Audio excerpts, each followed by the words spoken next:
National दर्पण channel पर आप सभी का स्वागत है। और आज देख रहे हैं कि जैसे ठंडी ठंडी फुहारें हैं, बारिश है, मौसम है। ये बारिश आज गवाह है एक ऐसे पल का, एक ऐसे जश्न का जो आज यहाँ पे मनाया जा रहा है। मौका है दो बेटियों के जन्मदिन का।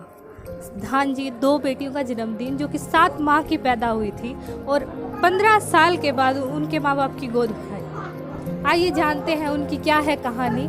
आइए जाने आप सबसे। नमस्कार मैम, हमने सुना यहाँ पे दो बेटियों का जन्मदिन मनाया जा रहा है। हाँ, मनाया जा रहा है। तो क्या कुछ यहाँ पे आप लोगों ने अरेंजमेंट की है? क्या कुछ मतलब इतना बड़ा जश्न मैंने पहले कभी देखा नहीं है किसी भी गांव में, खास तौर आप तो देखने के लिए ही आए हैं कि अब देखेंगे। देख ले। मैंने सुना है कि आपकी 15 साल के बाद 2 जुड़वा बेटी हुई है, 7 महीने की बेटियाँ। हाँ, सतमासी। तो 7 माह से इनको बेटियां हुई हैं। लेकिन एक जो कहानी इसके पीछे है, आज हम क्यों आपको ये बताना चाह रहे हैं, इसके पीछे है इनके पिता और इनकी माता का संघर्ष।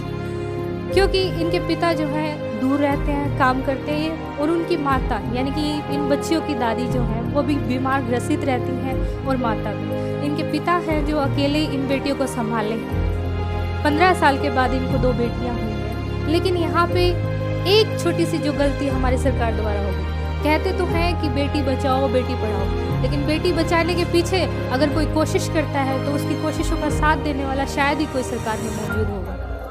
ट्रांसफ़र करवाना चाह रहे थे क्योंकि दूर थे बेटियों से, सेवा करना चाह रहे थे अपनी बीवी की, अपने घर वालों की, ना हो पाया इस सरकार से। दोबारा उपचुनाव का मौका है और दोबारा चाहती है कि सरकार यहाँ पर आए, स्थापित हो, बीजेपी का दोबारा से दबदबा हो। लेकिन क्या इन कोशिशों से हो सकता है ये सब पॉसिबल? मेरे ख्याल से तो नहीं। बेटी बचाओ बेटी पढ़ाओ ये सिर्फ एक नारा बनकर रह गया। ज़मीनी हकीकत कुछ और है, और ये ज़मीनी हकीकत क्या है आइए जानते हैं इन्हीं की ज़ुबानी से। मैडम, हमने सुना है कि जब आपकी 7 मासिया बेटियां हुई तो वो काफ़ी हद तक बीमार थी और आप भी बीमार चल रहे थे, क्या ये सच है? हाँ, सच है। और सर ने जो है ट्रांसफ़र कराने के लिए अर्जी डाली, सीएम विंडो पे डाली, हर जगह डाली, और ये ना हो पाया। तो कहाँ कहाँ उन्होंने अर्जियाँ डाली थी ये आप बता सकते हैं एक बार? कि डाली थी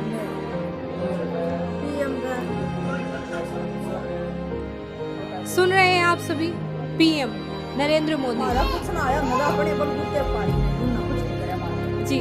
तो नरेंद्र मोदी पीएम के द्वारा वहाँ पे बेटी पढ़ाओ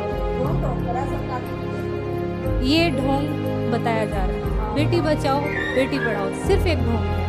पीएम केयर्स पे अर्जी डाली गई, यहाँ पर यानी कि सीएम विंडो पे अर्जी डाली गई। अमित शाह अध्यक्ष हैं बीजेपी के, उनका तो ये फर्ज बनता है कि वो सरकार द्वारा चलाई गई कोई भी पॉलिसी हो उनकी सरकार बनी रहे, इसके लिए काम की देख रेख करना उनकी जिम्मेदारी बनती है। लेकिन यहाँ पर तो हकीकत कुछ हो रही है। 2 बेटियाँ जानते हैं, देखिए मिलिएगा उनसे, शायद आपको भी एक चेहरे में छोटी सी मुस्कान आ जाए उनसे मिलकर। नमस्कार सर, ये इन बेटियों के पिता हैं, आइए मिलते हैं। तो सर कैसा लग रहा है आज आपको? बहुत अच्छा लग रहा है। जश्न का मौका है, बिल्कुल बढ़िया, इसीलिए तो करे हैं। तो इस संघर्ष के बारे में हम जानना चाहते हैं और हमारे दर्शक जानना चाहते हैं, तो आप कुछ बताएंगे इस बारे में? संघर्ष तो बहुत किया जी, बेटी पालन में दुनिया इतना संघर्ष नहीं करती है जितना संघर्ष मैं कर रहा हूँ। बेटन तो दुनिया बचा ले, लेकिन मैं तो मानूँ कि बेटियों को बचाए, लेकिन सरकार ने इसके बारे में मेरा कोई सहयोग नहीं। हमने सुना है कि आपने ट्रांसफ़र के लिए अर्जी डाली थी। अर्जी डाली थी जी, सीएम हाउस पे भी दे के आया मैं चंडीगढ़, 2 बार अपने एजुकेशन डिपार्टमेंट में डायरेक्टर के पास लगाई, और मेरी मैडम ने बीजेपी अध्यक्ष अमित शाह के पास लेटर डाला, अपने नरेंद्र मोदी जी प्रधानमंत्री जी हैं उनके पास लेटर डाला, किसी का कोई जवाब नहीं आया, ना किसी का कोई सहयोग मिला। मैं तो यहाँ से सुबह घर से निकलता 4 बजे ड्यूटी पे पहुँचता, शाम को फिर वापस आता, और पिछली 30 तारीख को तो मेरा एक्सीडेंट भी हो गया था, मुश्किल से बचा हूँ मैं लड़कियों के भाग से, इसीलिए आज मैंने जश्न मनाया है। भाई हो सकता है मैंने किस्मत से बच गया हूँ। ये है एक ऐसे पिता जो अपनी जान को बचाने का दावा अपने भाग्य को दे नहीं बल्कि अपनी बेटियों के भाग्य को देते हैं, खुद के भाग्य के पीछे अपनी बेटियों का भाग्य बताते हैं। शायद ही आज के ज़माने में ऐसे पिता मिलेंगे।